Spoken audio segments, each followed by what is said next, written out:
Olá, a paz de Cristo Jesus. Se você ama a palavra de Deus, está no lugar certo. Eu sou o pastor Ednei Farnella e te dou as boas-vindas a este canal, que também pode ser seu. Basta apenas que você se inscreva e ative as notificações. Vamos continuar o nosso estudo da revista da CPAD, Lições Bíblicas Ensina-nos a Orar. E já estamos na penúltima lição do trimestre. Isso mesmo, querido.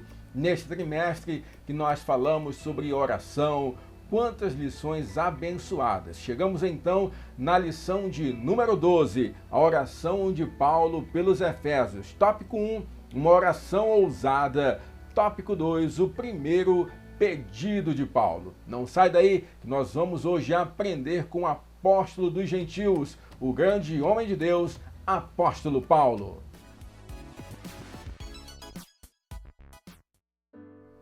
Eu queria começar este vídeo de hoje agradecendo a você, porque graças à tua ajuda, graças à tua colaboração, nós atingimos a marca de 1000 inscritos em nosso canal. Você pode dizer, mas é pouco, pastor. Tem tanto canal aí com tanta gente. Querido, o problema é que nós somos aqui de uma igreja pequena, um trabalho individual, um trabalho feito realmente de formiguinha, sabe? Aquele trabalho de pouco em pouco, mas graças a Deus, graças à tua ajuda, graças à tua colaboração, Deus tem nos abençoado e tem nos possibilitado falar do amor de Deus, falar da sua palavra para mais pessoas. Então, muito obrigado. Essa é uma marca muito importante para o nosso canal e eu tenho certeza que grandes coisas ainda o Senhor vai fazer por meio dessa nossa parceria aqui, eu aqui desse lado, você aí e o Senhor nos abençoando a todos. Vamos estudar?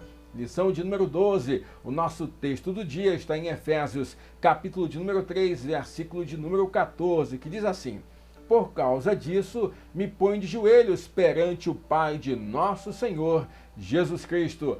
A síntese da lição de hoje é: a oração de Paulo pelos cristãos em Éfeso é um marco de ousadia, intimidade e fé para com Deus. Seus efeitos ainda hoje têm uma total influência nos crentes que formam o corpo de Cristo. O texto bíblico da lição de número 12 está em Efésios, capítulo de número 3, versículos do 14 a 21. Nós temos a oração de Paulo pelos Efésios. Por causa disso, me ponho de joelhos perante o Pai de nosso Senhor Jesus Cristo, do qual toda a família nos céus e na terra toma o nome, para que, segundo as riquezas da sua glória, vos conceda que sejais corroborados com poder pelo seu Espírito no homem interior, para que Cristo habite pela fé no vosso coração, a fim de, estando arraigados e fundados em amor, poderdes perfeitamente compreender com todos os santos qual seja a largura e o comprimento e a altura e a profundidade, e conhecer o amor de Cristo, que excede todo entendimento, para que sejais cheios de toda a plenitude de Deus. Versículo 20. Ora, aquele que é poderoso para fazer tudo muito mais abundantemente, além daquilo que pedimos ou pensamos, segundo o poder que em nós opera, a esse glória na igreja, por Jesus Cristo, em todas as gerações, para todo sempre. Amém. Essa é uma oração que mostra conhecimento, intimidade e determinação diante do Senhor. Vamos falar com Deus? Pai, obrigado, Senhor. Obrigado pelo privilégio que temos de compartilhar aqui a Tua palavra. Ó Deus, muito obrigado por este canal, muito obrigado por este espaço, muito obrigado por esse irmão e essa irmã que estão conosco aqui, que nos ajudam a espalhar a palavra do Senhor. Ó Jesus, nos usa como instrumento útil em Tuas mãos para que vidas sejam edificadas. Abençoa essa pessoa que acompanha conosco, em nome de Jesus. Amém. Querido, eu quero lembrar a você que para abençoar a tua vida, nós disponibilizamos gratuitamente os slides que nós projetamos aqui em nossa aula, tanto em PowerPoint quanto em PDF, para que você utilize livremente. Você pode utilizar na tua classe de EBD, no teu grupo pequeno, no teu discipulado. O importante é que você seja bênção para outra pessoa. Não esqueça, bênção que é bênção, só é bênção quando abençoa um outro alguém. Eu quero fazer uma pergunta para você, como sempre costumamos fazer no início das nossas lições. E a pergunta que quero fazer é a seguinte: você tem investido em sua vida espiritual? Estamos passando por uma situação difícil no mundo, uma situação peculiar.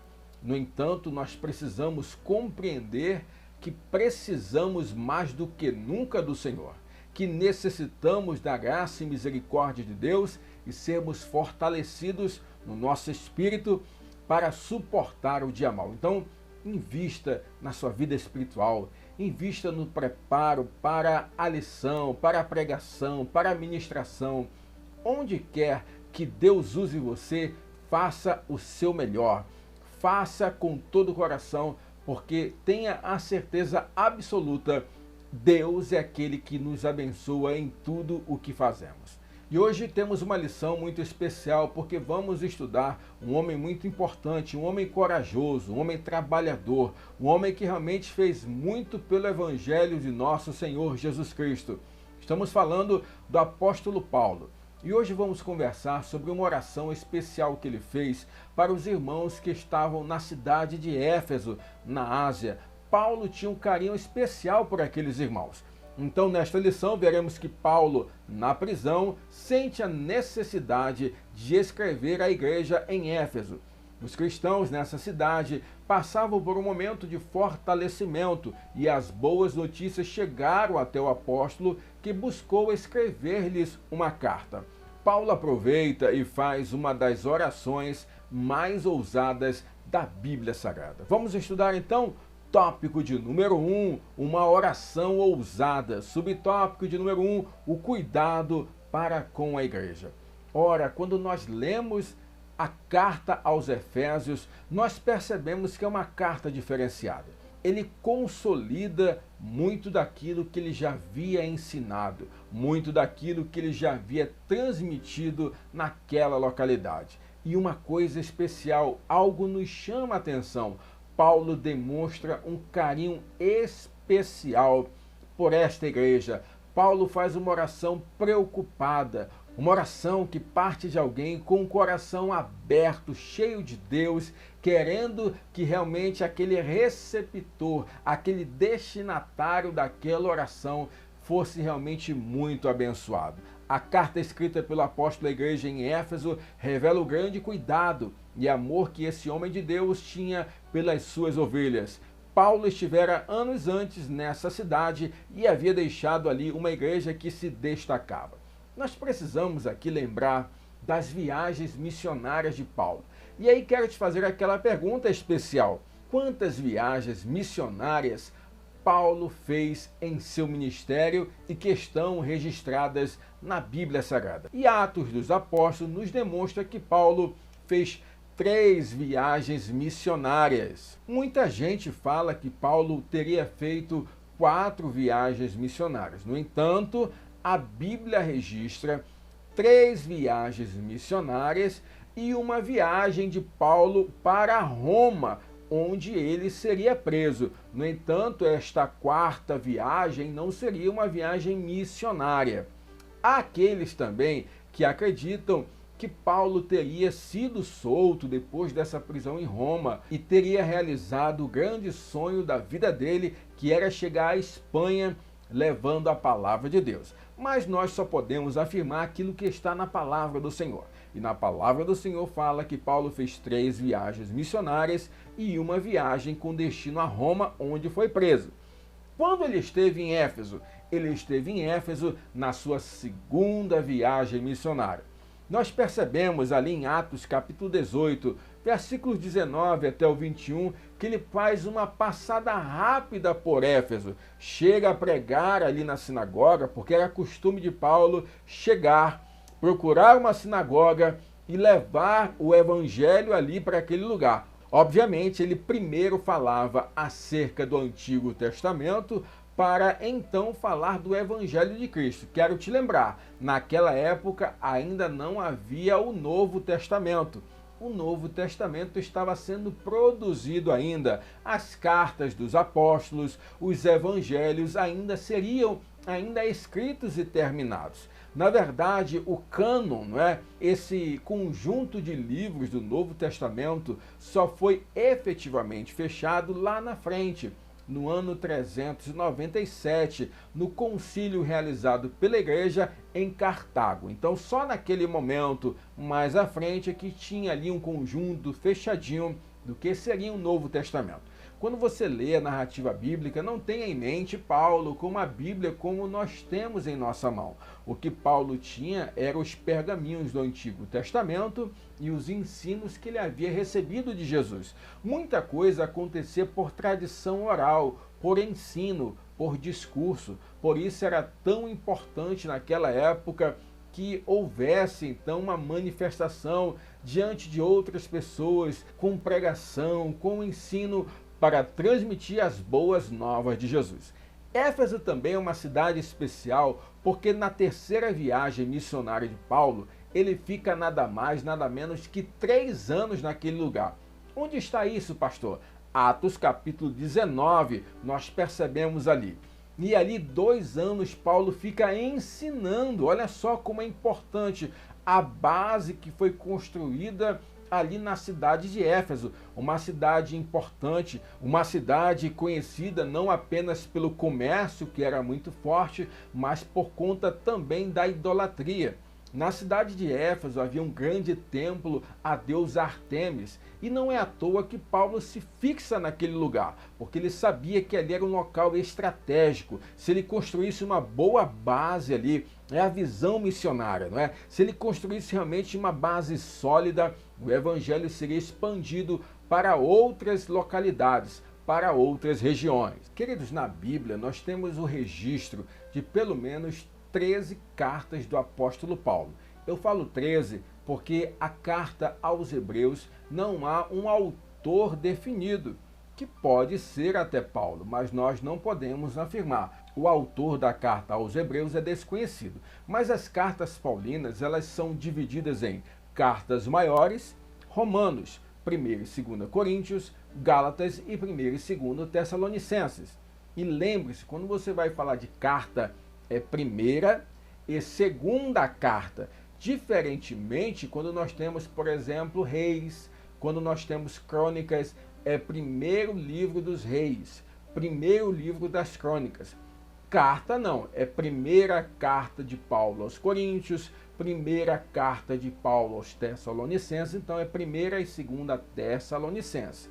Nós temos as cartas da prisão, cartas estas que o apóstolo Paulo escreveu possivelmente na sua prisão em Roma.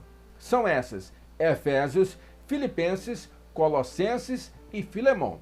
Além disso, nós temos as cartas pastorais, aquelas cartas que Paulo escreveu para aqueles a quem ele estava preparando para serem os sucessores ali no ministério, ali aqueles que estariam desenvolvendo também o ensino e a pregação. Nós temos os seus 2 amados discípulos, que eram Tito e Timóteo. Então Paulo também escreveu 3 cartas pastorais. 1ª e 2ª carta a Timóteo e a sua carta a Tito. Então, ao todo na Bíblia, temos pelo menos 13 cartas do apóstolo Paulo. E a carta de Paulo aos Efésios é uma das cartas que compõem aquele grupo chamado de cartas da prisão.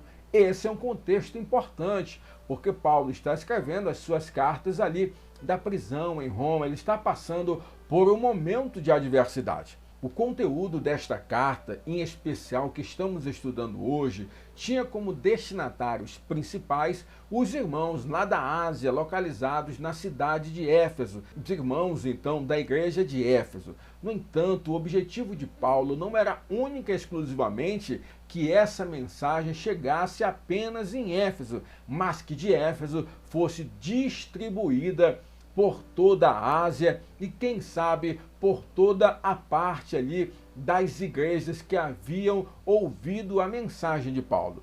E aprove a Deus, querido, que esta carta também chegasse até nós. Ela passou a compor o cânon do Novo Testamento compor a palavra de Deus e ela chegou até nós. Veja como é linda, como é maravilhosa a palavra do Senhor. O Senhor mesmo cuidou, o Senhor mesmo fez com que essa mensagem chegasse até nós. E quando nós lemos a oração de Paulo, quando nós percebemos a intercessão que ele faz pelos irmãos de Éfeso, precisamos entender que essa oração também nos alcança. Paulo ora por mim, Paulo ora por você. Então, cada palavra daquilo que for estudado aqui, tome posse. Essa palavra também é para você. Você, Igreja de Cristo. E o objetivo do Espírito Santo é que essa palavra especial chegasse até nós para nos fortalecer, inclusive neste momento de dificuldade. Subtópico de número 2, de joelhos é melhor. Esse trecho em que aparece a oração de Paulo pelos Efésios, é interessante que o apóstolo começa o capítulo de número 3 dizendo que se coloca de joelhos. Uma coisa eu quero chamar a tua atenção. Geralmente um judeu, principalmente da linha dos fariseus, dos quais Paulo fazia parte, aparecia orando na Bíblia Sagrada não de joelhos. Eles oravam em pé. Eles representavam a verdadeira religiosidade judaica. Então, dificilmente um judeu fariseu se colocava de joelhos para falar com o Senhor. No entanto, Paulo aqui quebra esse paradigma. Paulo aqui quebra esse costume. Ele diz que se coloca de joelhos para orar. Querido, sabe o que isso quer dizer para nós? É que Paulo, naquele momento, assume uma posição diferenciada. Uma posição de humilhação. Alguém que realmente ama muito, quer muito que Deus ouça a oração para que os destinatários possam ser tocados também por essa oração. Inclusive, querido, lembre que essa oração é por mim e é por você. Então Paulo se coloca de joelhos e ora também por mim e ora também por você, queridos. Perceba que Paulo está em Roma e começa a orar pelos irmãos em Éfeso. Paulo está na Europa e ora pelos irmãos que estão na Ásia. Perceba que há uma distância geográfica. Além disso, Paulo está preso. Há uma limitação corporal em Paulo. No entanto, precisamos compreender que a oração é feita a um Deus que está em todos os lugares. Não há limites para a oração, não há limites para o alcance do poder de Deus. Então Paulo sabia que ele poderia estar limitado fisicamente, mas a sua oração ia chegar a Deus e Deus poderia abençoar em todos os lugares. E o pedido de Paulo é um pedido especial. Ele pede que os irmãos sejam fortalecidos no poder, num homem interior, fortalecidos pelo Espírito Santo num homem interior. E essa é uma linguagem que Paulo usa muitas vezes. Paulo gosta de usar essa expressão do homem exterior, que representa o homem pecador, o homem do pecado, e o homem interior, que é a nova criatura, o homem justificado diante de Deus. E então Paulo sempre fala dessa guerra entre a carne e o espírito, e ele nessa oração pede justamente que o homem interior, o homem espiritual fosse fortalecido.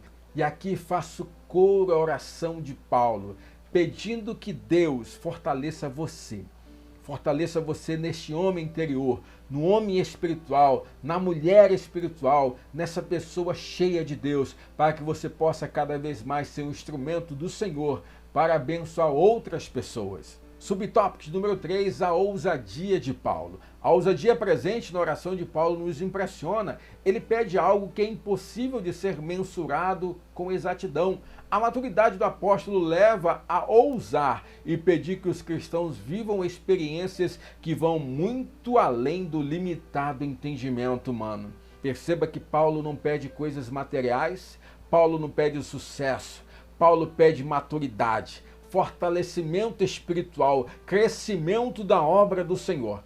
Coisas não palpáveis, mas coisas que não podem ser tomadas. Paulo, no final da sua vida, ele entende que valeu a pena pregar tudo aquilo que havia pregado, que valia a pena morrer pelo evangelho ao qual ele dedicou a sua vida. Então, neste momento, ele sabe que o mais importante para aquela igreja não eram bens, não eram conquistas, mas que eles fossem fortalecidos no Senhor e pudessem experimentar uma nova dimensão de espiritualidade. Que possamos, assim como Paulo, não nos conformarmos quanto ao que vivemos e sabemos acerca de Deus. Tem mais de Deus para mim. Tem mais de Deus para você. Não se conforme, querido. Não se contente com esse nível de espiritualidade que você chegou. Deus pode trazer uma nova revelação. Deus pode trazer uma nova dimensão. Se tem uma coisa que diferencia o pentecostal, é olhar para a Bíblia e dizer: tudo o que aconteceu aqui na Bíblia é possível que aconteça comigo também. Nós não somos sensacionistas. A Bíblia em nenhum momento diz que o que aconteceu aqui ficaria aqui. Pelo contrário, a palavra do Senhor nos ensina, e o próprio Jesus disse que os sinais seguiriam aqueles que crescem. E além disso, o próprio Jesus também falou que obras maiores nós seremos capazes de fazer. Então nós olhamos para a Bíblia, nós vemos a narrativa, nós vemos a doutrina, nós vemos as experiências, nós olhamos para a nossa vida e dizemos assim ao Senhor: eu acredito, Pai, que isso também pode acontecer na minha história, isso também pode acontecer na minha vida. Eu sempre costumo dizer que alguém que teve muita experiência espiritual foi Paulo. Paulo tinha uma nova dimensão de espiritualidade, é isso que ele queria que a igreja de Éfeso sentisse, e é isso que ele também intercedia, e essa intercessão alcança a cada um de nós. Deus tem mais para cada um. Deus pode revelar mais. Deus pode trabalhar mais. Deus pode usar mais. A gente precisa dar lugar. A gente precisa acreditar. Salmo de número 16, no verso 11, diz assim: far-me-ás ver a vereda da vida, na tua presença há abundância de alegrias, a tua mão direita há delícias perpetuamente. Paulo estava preso, mas em espírito estava livre e desejando mais de Deus para si e para os seus irmãos. Na oração somos fortalecidos e nela não há limitações. A melhor escolha sempre é buscar a Deus. Tá difícil? Busca ao Senhor. Tá com dificuldade? Busca ao Senhor. Tá se sentindo fraco? Busca ao Senhor.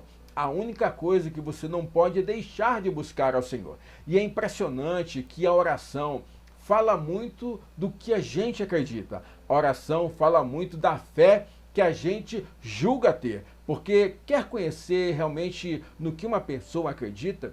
Fica do lado dela, ouve a oração dela, aí você vai perceber naquilo que aquela pessoa acredita. A oração de Paulo fala muito daquilo que ele acreditava e principalmente fala do seu desejo.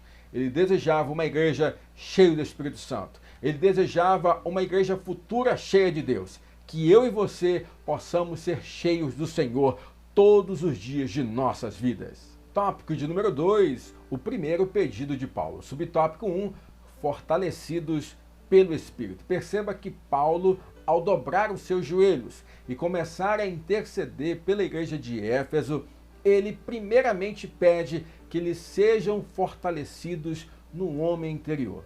Querido, precisamos entender que é de dentro, é do nosso espírito, é do homem interior que vem toda a força de que precisamos para vencer o dia mal, para vencer as adversidades, para vencer o desânimo. Acredite, peça a força do Senhor. Peça para ser fortalecido, busque ao Senhor. E essa força alcançará nossas mentes, sentimentos, propósitos, desejos, enfim, em todas as questões que se relacionam ao ser humano integral. E o contrário também é verdadeiro. Quando nós não estamos fortalecidos, quando nós estamos fracos espiritualmente, aí nós sucumbimos ao pecado, nós cedemos às pressões exteriores. Entenda, querido, não é fácil ser crente verdadeiro, não é fácil dar bom testemunho, sabe? E agora eu quero dar um recado especial para aqueles mais jovens. Eu sei o quanto é difícil você servir a Deus de verdade. Eu fui um jovem crente e eu falo de carteirinha. Eu sei o que é ser um jovem crente. O mundão está aí oferecendo um monte de coisa para você. Os teus desejos, os teus hormônios estão à flor da pele. É muito difícil resistir a tudo isso. Perceba, querido, que o mais importante não é dizer que você não vai errar. O mais importante é dizer para você: busque o Espírito de Deus. Busque força no Senhor. Não deixe a sua vida espiritual desfalecer, não desanima. Quantos jovens falam para mim, pastor, estou desanimado, pastor, não sei o que fazer. Querido, comece buscando aos poucos, pequenas orações, pequenos momentos com Deus. Comece a ler a Bíblia, comece a ouvir um hino, comece a praticar, comece a se juntar com gente que te leve para perto de Deus. E aqui eu quero te dar um conselho de amigo, um conselho de pastor. Não vai namorar, não vai se juntar com pessoas que só te afastam de Deus, que só querem tirar proveito de você, que querem te usar como objeto. Você não é um objeto, você é filho de Deus, príncipe, princesa, herdeiro e herdeira da pátria celestial. Então dê o seu devido valor, se dê valor, realmente procure pessoas que te levem para perto de Deus, pessoas que são boas influências.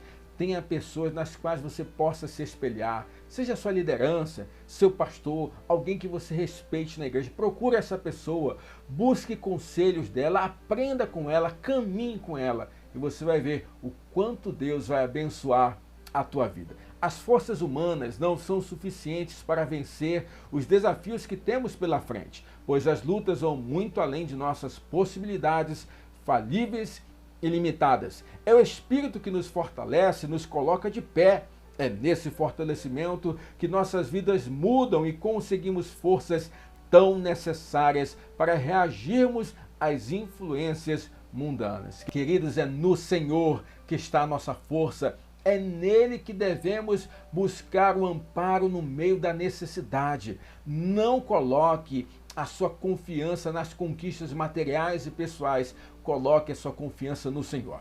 Nós estamos vendo uma época muito difícil, uma época complicada e mais do que nunca o justo, como a palavra do Senhor afirma lá em Abacuque e também em Romanos, o justo viverá pela sua fé.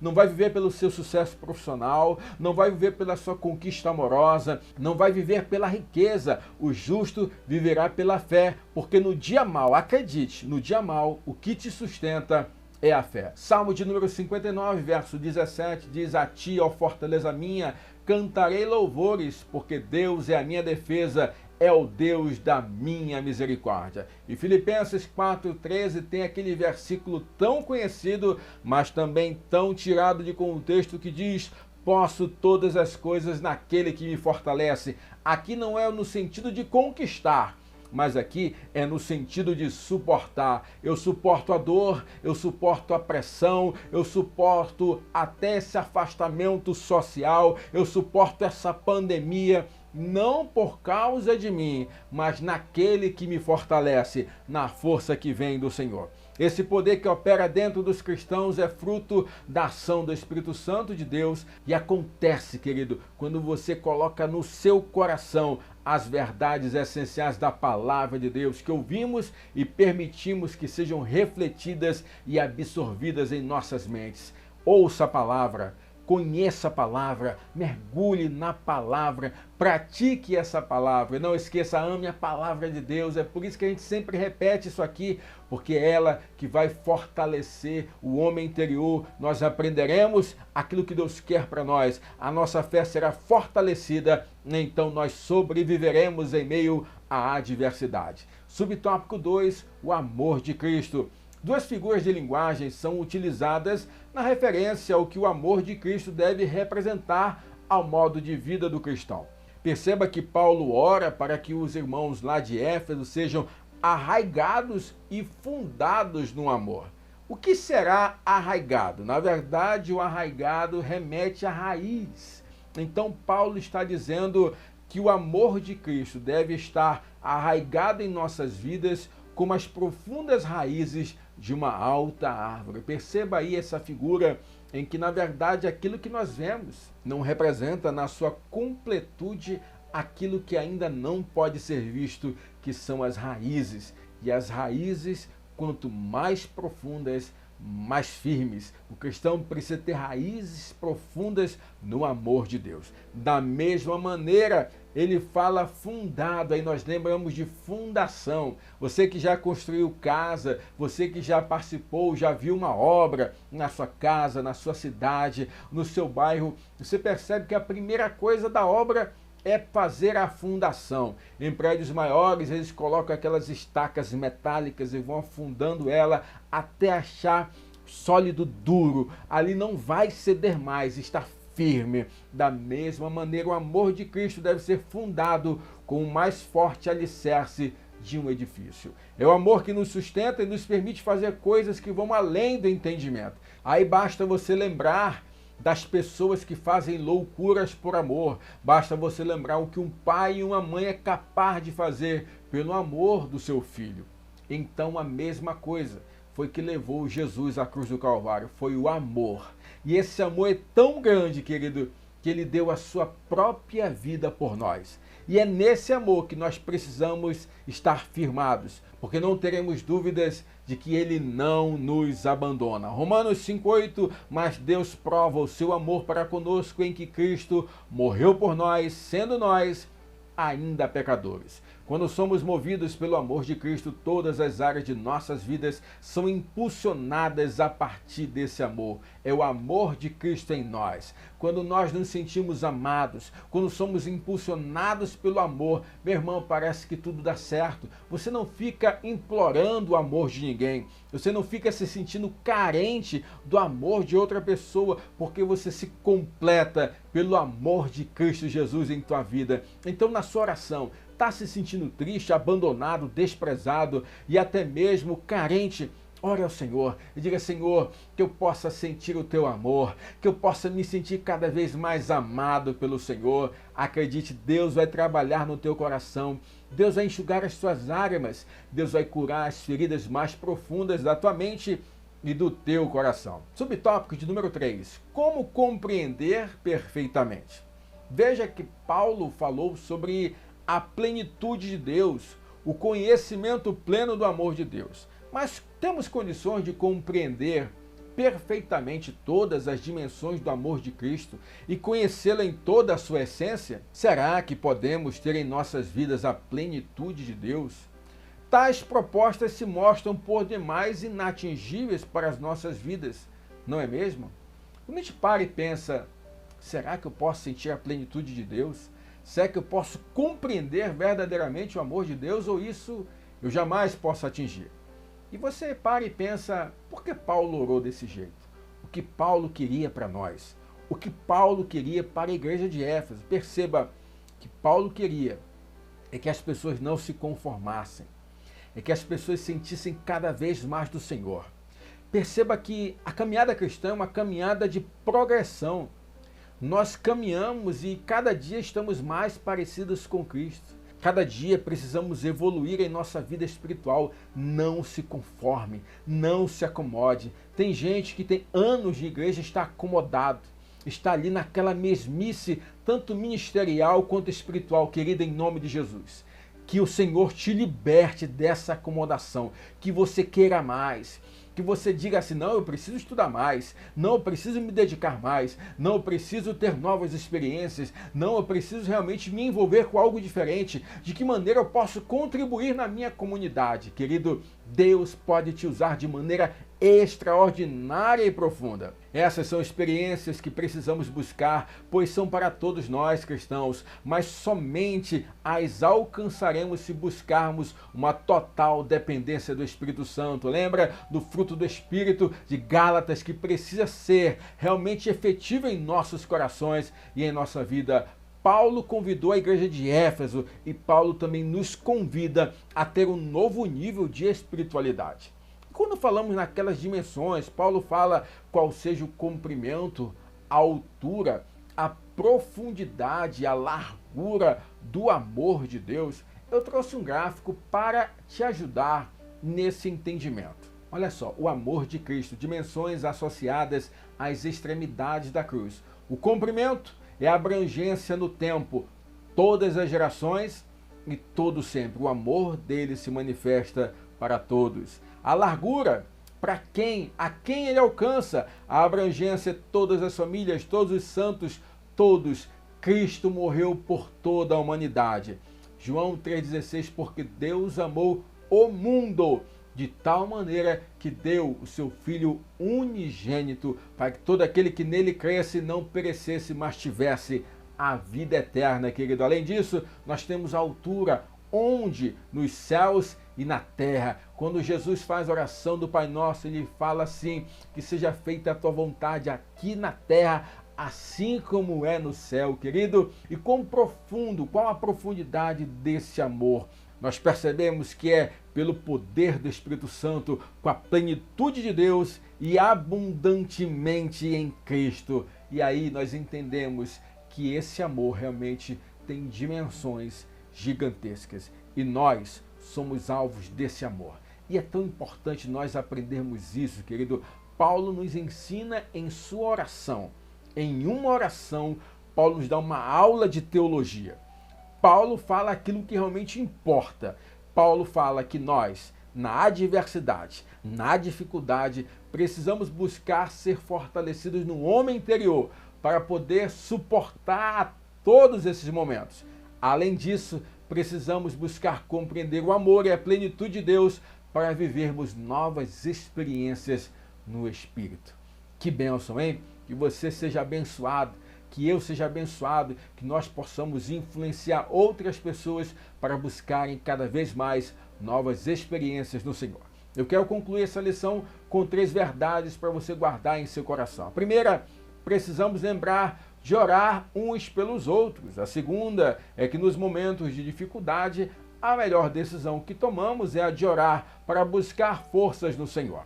A terceira é que em nossas orações precisamos buscar o fortalecimento espiritual e a necessária compreensão do maravilhoso amor de Deus para conosco. Vamos orar, querido, vamos agradecer ao Senhor por mais essa lição abençoada. Pai, obrigado, Senhor, obrigado por essa aula, obrigado por essa oração de Paulo que foi escrita e dirigida aos irmãos lá de Éfeso, mas que chegou até nós também. Ó Pai, nós sabemos que nós somos alvo dessa oração também. Então nos faz enxergar, Senhor. Nos traz maturidade espiritual, nos faz querer mais de Ti, mais experiências, um maior contato com aquilo que o Senhor quer para a nossa vida espiritual. Nos faz, Senhor, enxergar e compreender o Teu amor para conosco e que possamos assim suportar o dia mal. Abençoa esse irmão e essa irmã em nome de Jesus. Amém. Glórias ao nome do Senhor, querido. Essa foi a penúltima lição deste trimestre. Muito nós falamos sobre oração e eu espero que tenha sido bênção para você. Se foi bênção para você, me faz um favor, não sai daqui sem deixar um like, sem deixar um comentário. Comenta, por favor, deixa um comentário. Você nos deixa tão felizes quando você deixa um comentário abençoado lá. Não esqueça de orar pela nossa vida. Não esquece de mandar esse link para alguém. Nos ajuda a espalhar a palavra do Senhor. Que Deus abençoe a tua casa, a tua família, o teu ministério. E não esqueça, ame a palavra de Deus.